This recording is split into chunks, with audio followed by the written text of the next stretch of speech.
Welcome to this video on material characterization, testing, and qualification, specifically focusing on designing testing matrices for additive manufacturing. In this video, we will provide a comprehensive overview of the methodologies required for effective material testing in additive manufacturing. Our learning objectives include designing testing matrices, performing microstructural analysis, understanding mechanical performance, and mastering defect characterization using non-destructive evaluation. Why do we characterize AM materials? Because of the unprecedented complexity of the manufacturing process, rigorous material qualification is essential for structural integrity in sectors like aerospace and medicine. We follow the fundamental paradigm that process dictates structure, which in turn dictates properties and overall performance. We must account for parameters like laser power and scan speed. Next, we will examine the critical aspects of mechanical testing for additive manufacturing. While standard tensile testing follows ASTM E8/E8M protocols, applying these to AM parts presents unique challenges that we must address during evaluation. Specific challenges with AM specimens include strict volume limits within build envelopes, high surface roughness affecting performance, and the inherent anisotropy of the build process. To overcome these hurdles, the industry is shifting towards sub-sized or mini-specimens, which allow for efficient, high-throughput characterization and better mapping of spatial variability.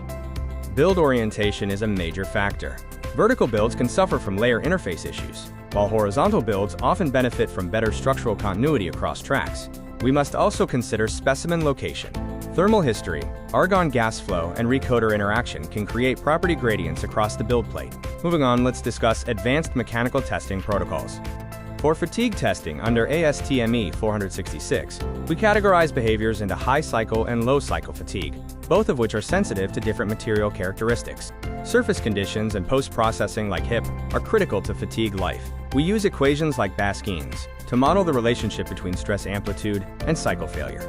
Finally, we evaluate fracture toughness using ASTM E399. Understanding defect tolerance is essential, as crack propagation paths in AM materials are highly dependent on grain orientation.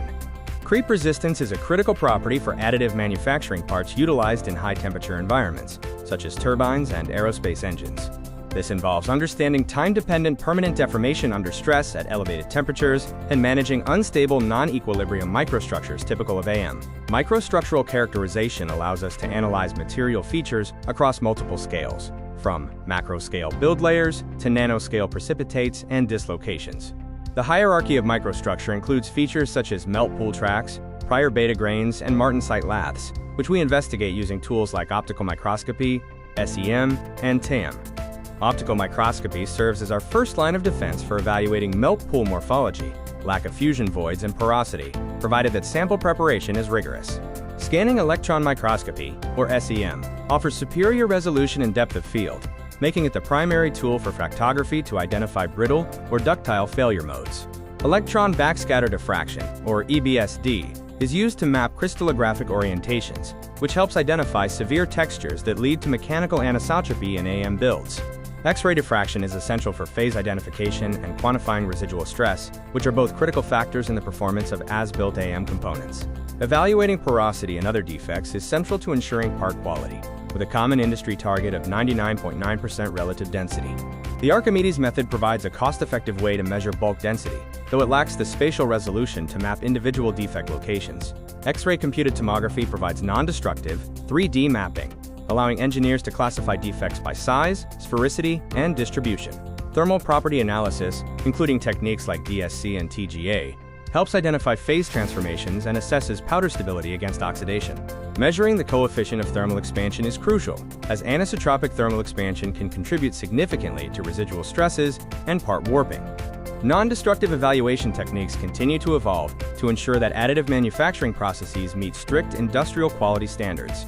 Resonance ultrasound spectroscopy is one such NDE method, assessing the elastic tensor and macroscopic integrity by analyzing the resonant frequencies of a part. Moving to CT porosity thresholds, qualification matrices establish critical limits.